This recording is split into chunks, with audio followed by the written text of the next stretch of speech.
Most of us are going through life like we are going to live forever. But, newsflash, one day you will die. And when you die, what will they say about you at your funeral? What are they going to say? Will your family be crying and mourning the person that you are? Or will they be mourning over the person that you could have been? Or will they be completely unfazed? Will they be slightly inconvenienced now that you're gone and you're no longer there to help? Or will they actually deeply care and be moved and feel a real void and a real loss because of the man that you are? You see, we all just keep going through the day, and I've done it too. I would go through the day, just like a robot, just doing my normal routine, doing the bare minimums, just showing up, doing just enough to have food on the table and just enough to make sure the family had a little bit of fun, and doing just enough to pretend like I was doing enough, to be okay with the amount of action that I was taking and to be okay with the man that I had become. But one day I woke up and I had some pretty bad pain in basically my liver, my upper right quadrant of my abdomen. And I was like, oh, that's kind of weird. And it went away, but it lingered and it lingered and it lingered. And eventually I had to just come to terms and say, shit, I need to go to the doctor. Like, I could have something wrong. I had mentioned in previous videos, like for 6 months, I was drinking a bottle of tequila a night, basically. Essentially, a whole bottle of tequila every night. You know, maybe some nights was half. But for the most part, for 6 months straight, it was a bottle of tequila every night. And I had to admit that, wow, I've been messing myself up. I have been hurting and damaging my body. And now there could be something wrong. I really could have something wrong. And I went to the doctor and I had scans and I had blood work. And the fact that I went to the doctor, I was admitting my mortality. I had finally realized, you know what? This body is not invincible. This body will not last forever. And that was a real wake-up call. And in that moment, I had to say, shit, I'm not doing what I should be doing. I am not the man that I should be. If I die tomorrow, I will be so disappointed in myself.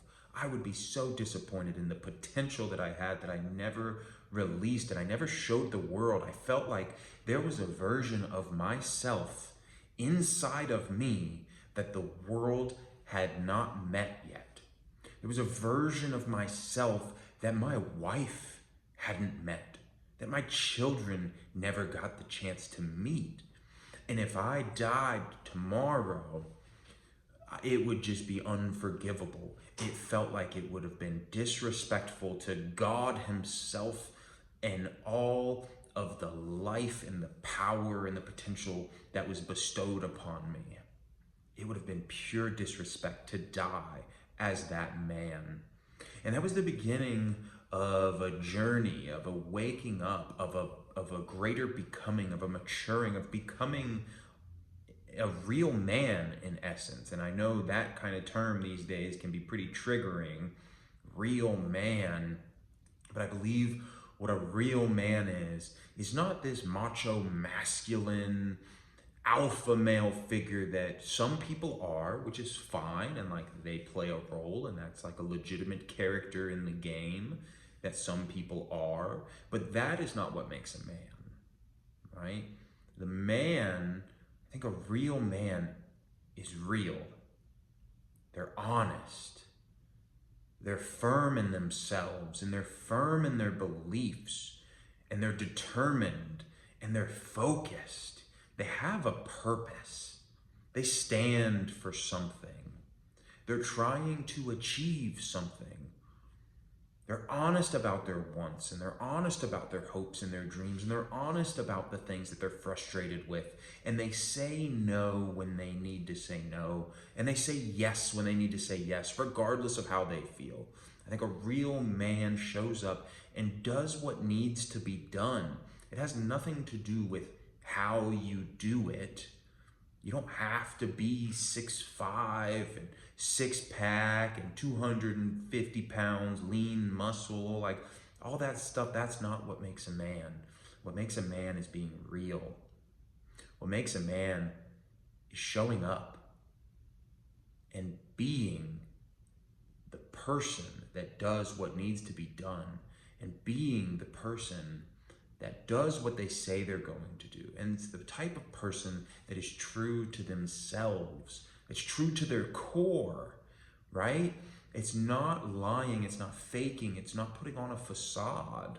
Like, you can be a man and be into ballet. Like, if that's your thing, own it. Like, own it fully and wholeheartedly. And make yourself proud because you continue to show up in the face of adversity. That's what makes a man. That's what's going to make you proud. That is what's going to make your family proud of you and who you are, so that when you do die, when that day comes and they're burying you in the ground or they're putting you in the big old oven, when that day comes, you want your family and you want your community and you want everyone that knew you to say, that was a good man. And the world is going to be a worse place now that they're gone. While they were walking the earth, they made the world a better place by being themselves and by doing what needed to be done. And now that they're gone, there is a hole. There is a hole that no one else can fill, right? Jake, he was an awesome man. He was an incredible man. And now that Jake's gone, there's a hole that no other man on earth can fill quite like Jake did. Because he was himself, he was honest, and he did what needed to be done. All right? That's it, guys. It's a pretty quick one. What is everyone going to say at your funeral? Are you being who you need to be? You don't have unlimited time. Your time is short here in the grand scheme of things. Life is too long to live below your potential. It's too long to live a miserable life. And it's too short not to be doing what you need to do. It is too short to put off becoming the man you want to be one more day even. Every day you put it off, you don't even understand the consequences that are accumulating for every single day that you put off becoming the man you need to be. So leave it in the comments. Who are you going to be? What do you want people to say at your funeral? When it's all said and done and they close the coffin lid, what do you want people to say about you? Leave it in the comments. Can't wait to see what you write. Let's connect. Love you guys.